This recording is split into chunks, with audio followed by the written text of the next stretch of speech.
As John Hill pointed out, our esteemed alumna, Julianna Margulies, class of 1989, has lived many lives before our eyes. Active on stage, in film, and on television, virtually all of us know Julianna's work on the TV series ER, where in the role of Nurse Carol Hathaway, she was nominated for an Emmy Award all 6 years of her run, and in 1994 won the Emmy for Best Supporting Actress in a Television Drama.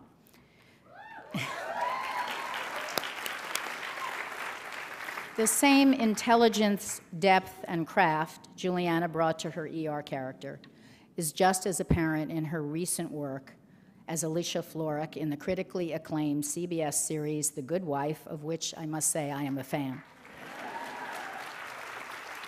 Not only have the reviews been glowing, but yesterday's New York Times even quoted Julianna and mentioned another SLC alumna, Tova Felcher, in citing The Good Wife for its efforts in casting and accommodating stage actors. All told, it's no surprise that Julianna's work in the show has garnered prestigious awards. A Golden Globe early this year, and shortly thereafter, her third Screen Actors Guild Award. That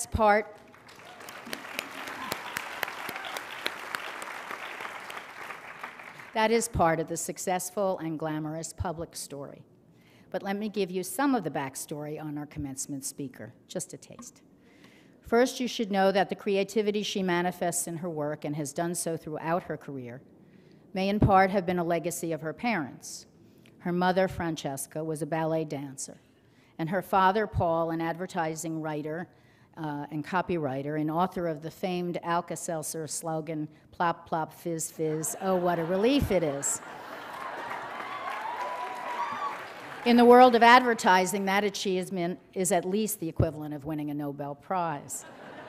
What you also can't know from Julianna's official biography is the substance of her work here at Sarah Lawrence.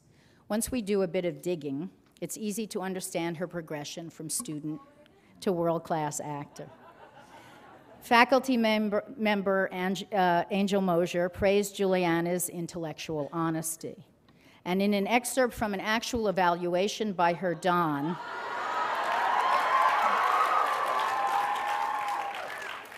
don't worry, students, I have obtained security clearance for what I'm about to read. From her Don, literature faculty member Bill Schulenberger offered the following. Julianna's critical writing showed great imaginative empathy and intellectual sharpness. She could step into the landscape of a text and report its spiritual features within.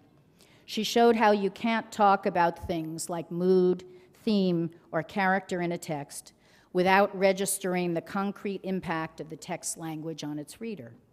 Julianna kept showing how vital an activity reading is and how literature can come alive in you if you are willing to open yourself to it. If that's how Julianna approached literature back in her undergraduate days, I submit it's not very difficult to understand how she now approaches scripts and the nuance of fleshing out character. And finally, I'd like to quote from a reminiscence by art history faculty member Joe Forte. There were times in our donning and class conferences when I hoped to become just like Julianna Margulies when I grew up. She was already an accomplished student when she became my student and Donnee. I had little doubt that her enthusiasm, warmth, intelligence, sincerity, and compassion would translate both into a successful career and life. In fact, after she graduated, I sheepishly left her a message through her agent on some college-related matter. In the midst of a conference about half an hour later, the phone rang and I heard a voice say, "Joe, it's me, Julianna." I was so amazed by her joyous and energetic manner that it took me a minute to reconcile it with the voice of the star of ER. She sounded exactly like the young student I had admired years ago. I think we can say with some certitude that Sarah Lawrence did not provide Julianna with her joyous and energetic manner, nor even with the intelligence, compassion, and humanity cited by other faculty members. But something transformative for Julianna clearly happened here, just as happened for those of you graduating today. We can sense such transformation in how Bill Schulenberger phrased his evaluation, in the nascent promise that Joe saw in Julianna, and indeed all of our faculty have seen in each of you, and worked so diligently to develop and grow. In how Julianna and thousands of our alumni approach their professions and careers and life itself. Even casual visitors sense it in the engagement and energy on our campus. The connection is actually quite simple. As we are transformed at Sarah Lawrence, so we transform the world.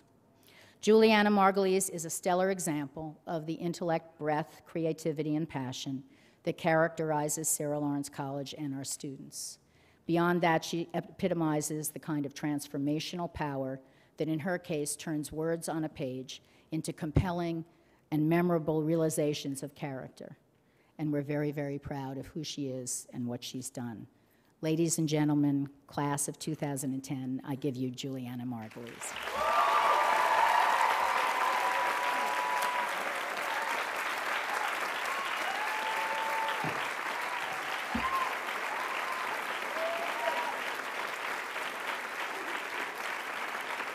Thank you.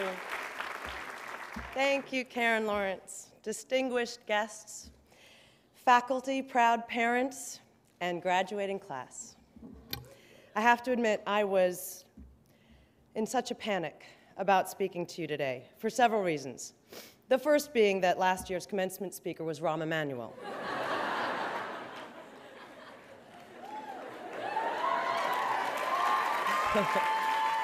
The White House Chief of Staff, top advisor to President Barack Obama.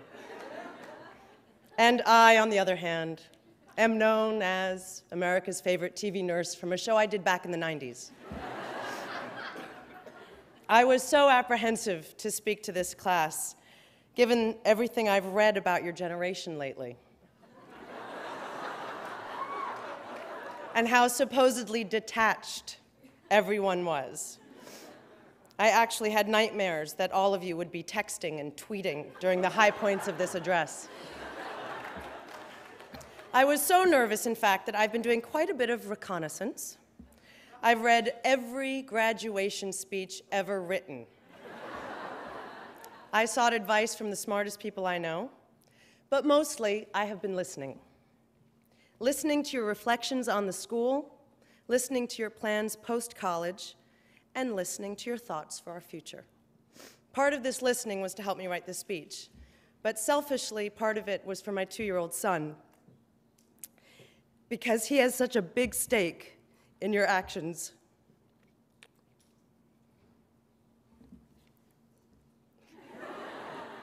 And I was curious.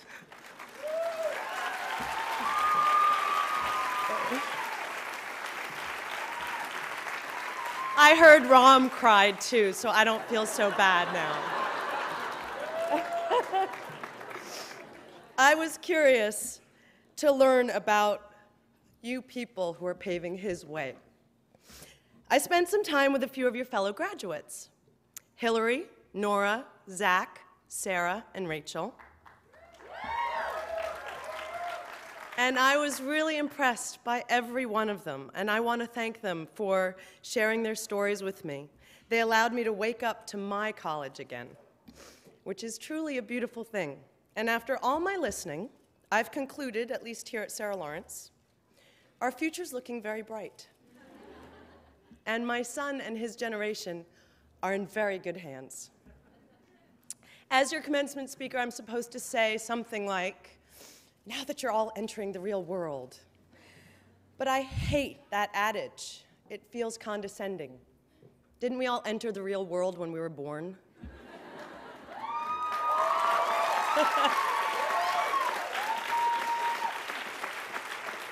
The truth is, your lives really began to take flight 4 years ago, if not before then.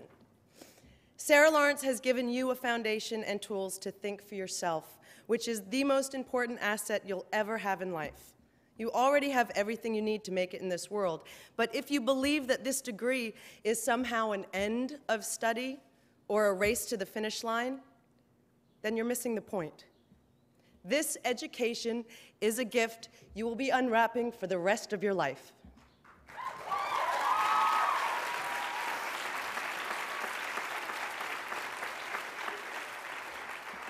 The graduates that I met were surprisingly secure, and not with any false bravado. I mean, they were pillars of true confidence.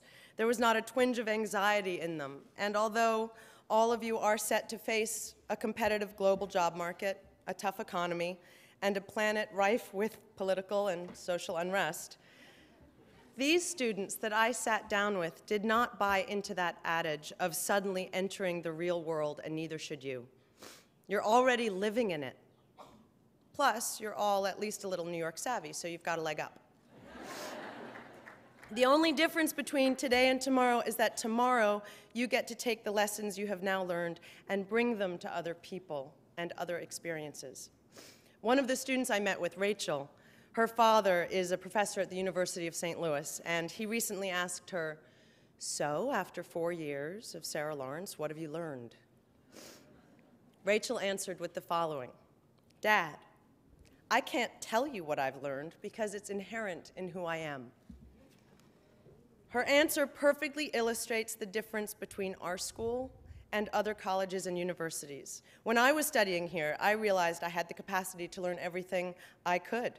I got to write my own papers, express my own thoughts. I didn't have a textbook thrown at me and a teacher yelling at me to memorize something. They said question it, challenge it, debate it, think about it. And I was encouraged to explore other passions rather than just finding one major. Like all of you, I had mandatory one-on-one conferences. So I attended a traditional English lit class with Bill Schollenberger, where we read the works of T.S. Eliot, Emily Dickinson, but it was in our one-on-one sessions where I developed my own love affair with authors like Flannery O'Connor, where Professor Schollenberger gave me the assignment to rewrite one of Miss O'Connor's short stories from another character's point of view. Only at Sarah Lawrence. Do your professors encourage you and the students have the audacity to rewrite literary giants?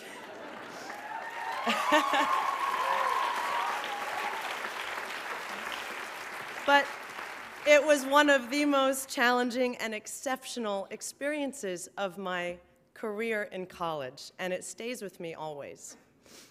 I found my passion for theater on this campus. I was cast in my first play here. It was David Rabe's In the Boom Boom Room. I was a go-go dancer. They gave me 3 lines, a pair of thigh-high go-go boots, and a dancing cage, and I was hooked for life.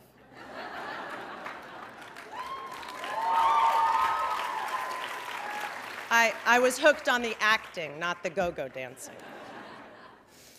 But I knew if I wanted to be an actor, I needed to learn everything. I needed to learn about art and history and science and French and so much more. And the professors gave that to me at this campus. There is not a day that goes by that I do not call on my formal education. My film professor, Gilberto Perez, he taught me how to dissect a script. It's a process I use every day. My best friends from college are my best friends today. Alec Holland, Robin Goldwasser, Bill Webb. Bill Webb flew from California to be here to see this speech.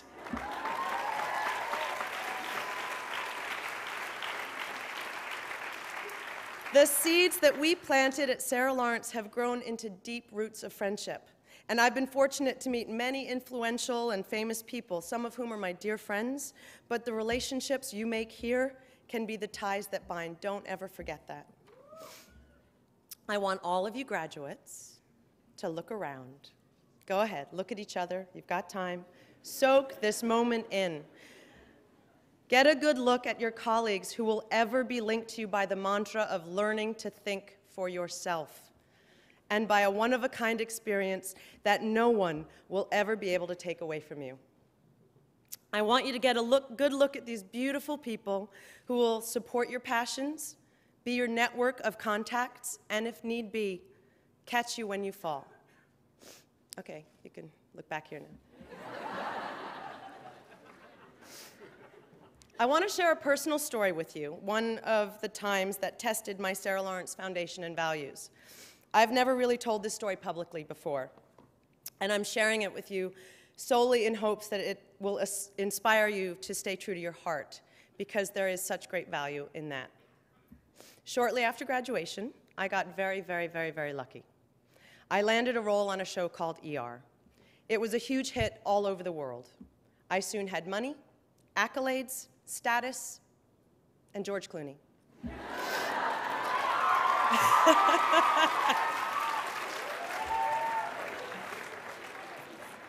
I was 26 years old. After 6 years of playing that character of Nurse Carol Hathaway, it was time to go. I missed being away from my home in New York. My contract was up. And while the ER experience was absolutely incredible and changed my life forever, for me, the decision was a no-brainer. My home is here. I wanted to get back to theater. I wanted to do an independent film. I wanted to experience all 4 seasons again. And I thought I had earned the right to be able to live my life the way I wanted to.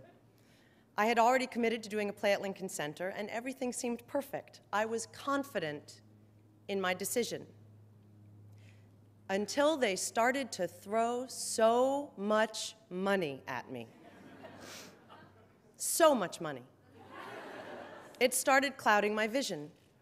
Everyone around me kept saying, "Take the money. It's only 2 more years of your life." But I said, I'm not happy here anymore. I don't want to get lazy with the character. I don't want people to grow tired of her. I want them to remember her.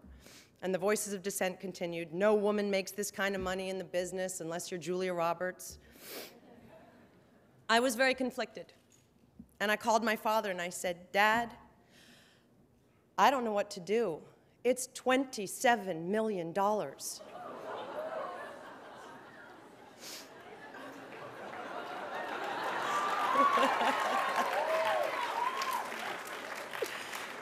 He gave me the most amazing answer.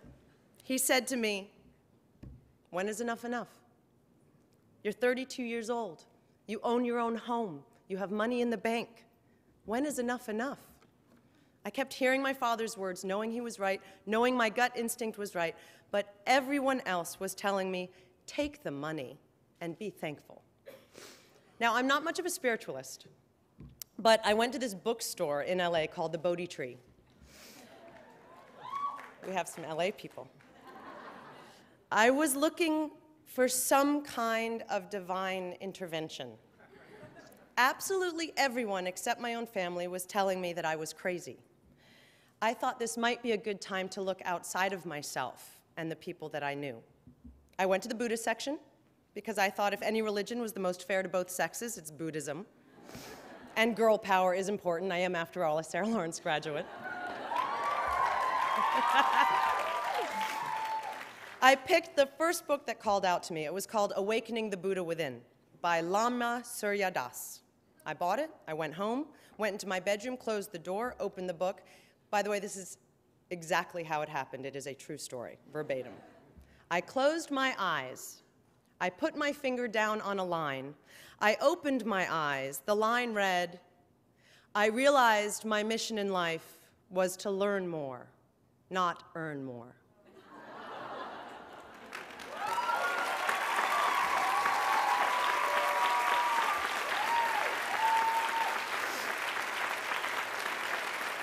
There it was. Learn more, not earn more. I kept hearing the phrase over and over. And then I read about the author of this book. He had been a big investment banker and hated who he was becoming. He wanted to find himself again. He gave all his material possessions away and found himself through Buddhism.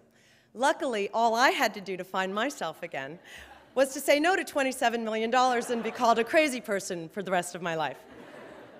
But I knew I had made the right decision for me. So I left DR and I packed up for New York.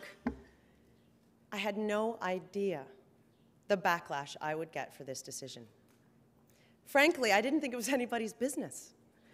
But people said some vile and horrible things about me. One day I was just at the gym watching TV, and some morning talk show was making fun of me, saying that I would be their doorman in 10 years. And who did I think I was? After all, I was 32, not some spring chicken. That is a direct quote from a woman, I might add.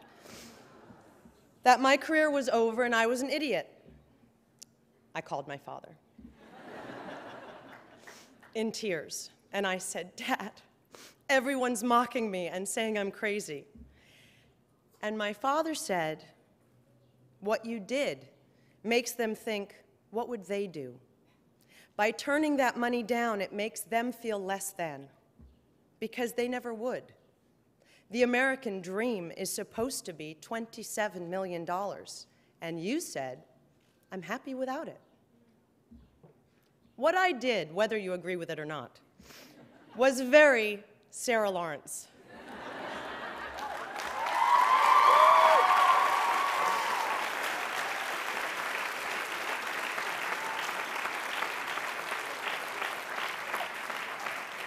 I was thinking for myself, and I didn't act out of fear.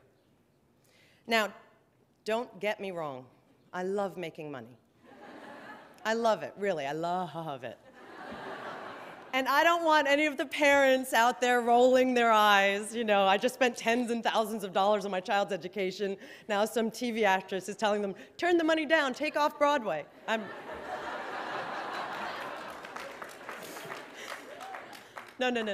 I'm not saying that at all. I mean, my hope for all of you graduates is that you'll have a prosperous and thriving career. And you have to remember, you will more likely find that pot of gold if you follow your passion, are driven to succeed, and open to learning more as you go. Remember, the guys who founded Google were passionate about the search first. Money came later. Which brings me to another Sarah Lawrence graduate, Zach. This intelligent, handsome young man is headed to Northeastern to pursue a PhD in computer science.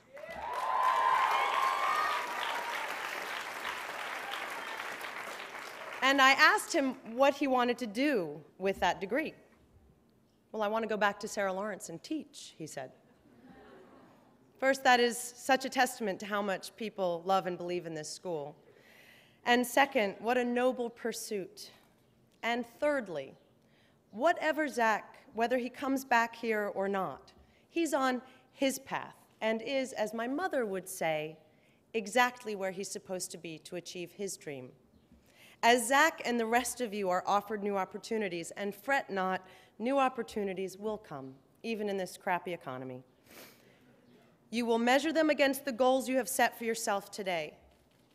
Oftentimes, the distance between the opportunity you have and the goals you've set is the same distance between true fulfillment and settling. Be fearless, but be thoughtful and mindful in your fearlessness. I've learned to go fully in the face of my dreams, and I would recommend you all do the same. Now is the time in your life to be selfish, to explore, to take chances, but remember, being selfish is not the same as being self-indulgent. You have a gift of time.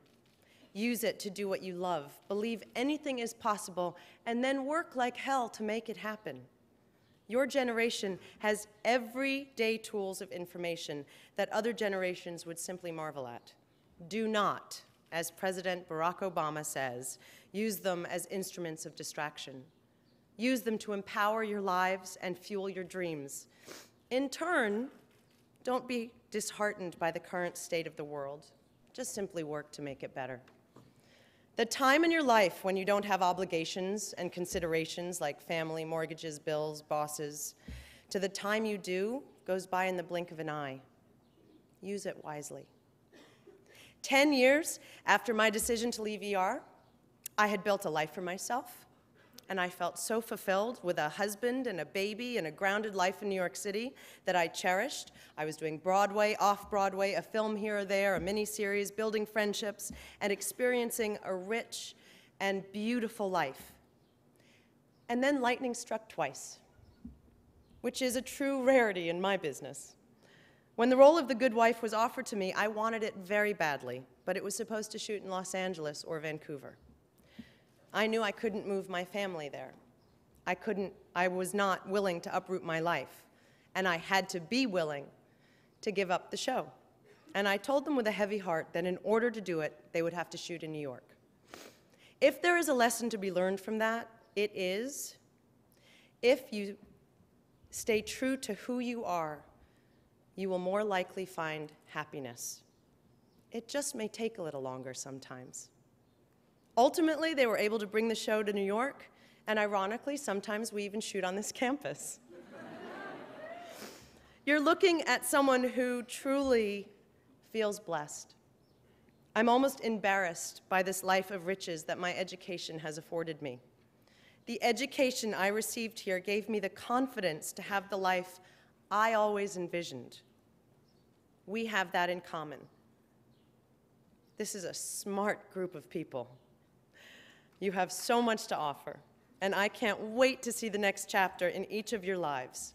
Spending time on this campus and this speech and meeting these students reminded me of all the promise that emanates from these Tudor buildings. I forever carry that in my heart with great pride. I hope you do too. Thank you so much, and congratulations, Sarah Lawrence. Class of 2010.